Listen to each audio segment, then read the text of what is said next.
Hello and welcome to the Redmen TV. It is the player rating show after Liverpool beat Fulham by 2-0 to go top of the Premier League. For how long? Well, we'll only find out in the next few hours, won't we? I'm going to start with Alisson in goal. I'm going to give him a 7 out of 10 for today's performance, only because I think, you know, there was one opportunity I seem to remember where I thought to myself he should have caught that ball. Virgil van Dijk comes and gets the rebound, and that put us into a little bit of bother.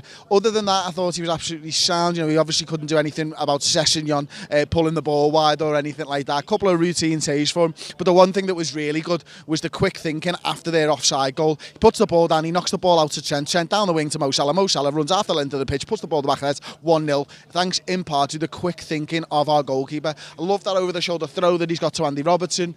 It's absolutely superb. There's his mark.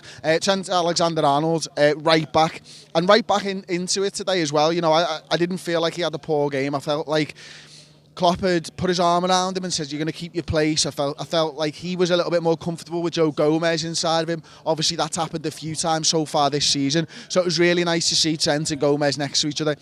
He was willing to get forward. He wasn't caught out in the back either. I'm going to give him a 7 out of 10.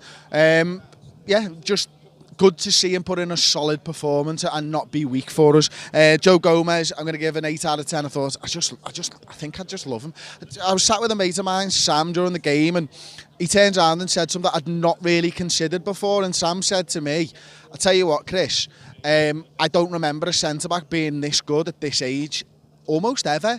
And I started to run through some of the main centre-backs that you're sort of thinking about when you think about that, and some of the young centre-halves that break through. And the first one that came to my head was John Stones. I thought to myself, well, John Stones was highly rated, but was he as good as Joe Gomez is at that age? And I've got to say, I don't think he was. And then you think about the likes of Jamie Carragher, the likes of Sammy Hippier.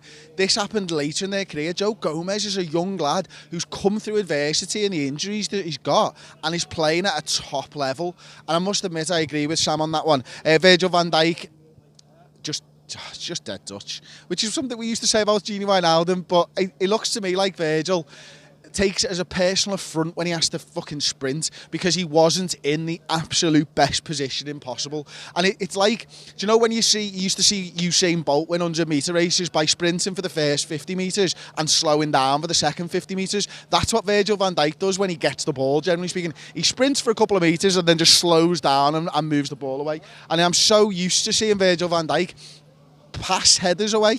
Like, you know, you think about going up there and trying to win a header and stuff like that, and you're like, yeah, go on, get your big head on it. He's just knocking them down to teammates going, yeah, thank you, we'll get the ball, we'll recycle that, we'll carry on. 8 out of 10 for him. Andy Robertson, he's got to be up there for man of the match for me. You know, great ball in for Shaqiri's goal first and foremost, but that endeavour that he showed time and time and time again, getting down that left-hand side, it's easily a 9 out of 10 performance for me from Robertson. I thought he was absolutely superb. He just never, ever stopped, which is something that we're used to seeing from Andy Robertson.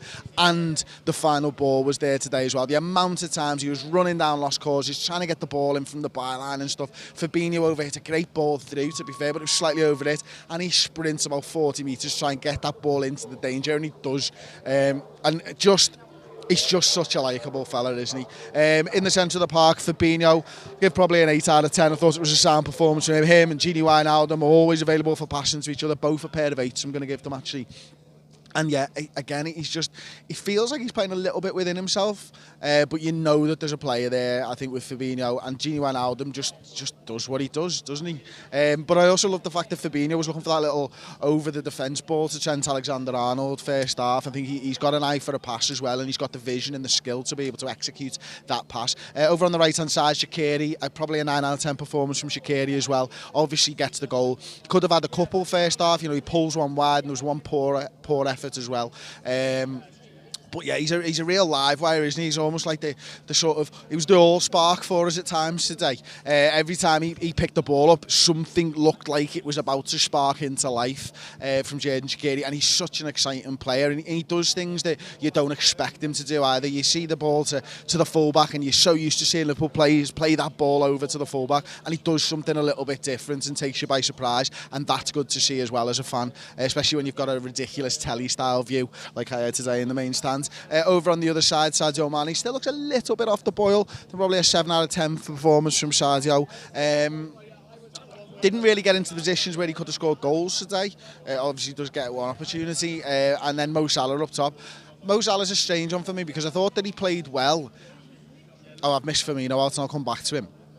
I thought that Salah played well, but then equally, I'm kind of struggling with why we're playing him like that at home games against Fulham, because, all right, you see that one opportunity that he goes and scores from.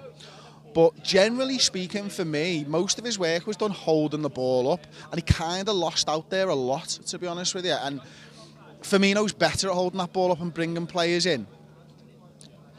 But Salah's better at bringing 3 defenders onto him. And I kind of, it's creating space for other players just by the fact that it's Mo Salah. I'm struggling, to be honest with you, because he looks so much more dangerous on that right-hand side for me. I don't mind him, playing that number 9 role when there's space for him to run into, and as we saw, we were able to create space for him to run into with the first goal, and he scores the goal. But he looked much better today than he had done. It's just that I remember those 50-50s where the ball's played into his feet and how many times we sort of lost the ball. I'm a little bit conflicted with how to rate Mo Salah. I'll probably give him, if he scores the goal that breaks the deadlock, I'll probably give him a 9 out of 10. And Roberto Firmino, I loved his performance, and maybe people won't agree with me there, but I felt like first half, certainly everything that we did well went through Roberto Firmino, and there are times when we're trying to score that perfect goal, and there are times when Firmino's dropping deep, but there are also times when Firmino's the last man. And I think there's an adjustment period with Firmino in this number 10. It's been a long time since he's played there. He's not used to playing it with Mo Salah ahead of him. He's not used to playing with Shaqiri on the right-hand side. And it looks to me like that 45 minutes he had off when we played Belgrade on Tuesday night has certainly helped him. And that's the best performance from him for some time. So give him an 8 out of 10. As far as substitutes go, Jordan came on.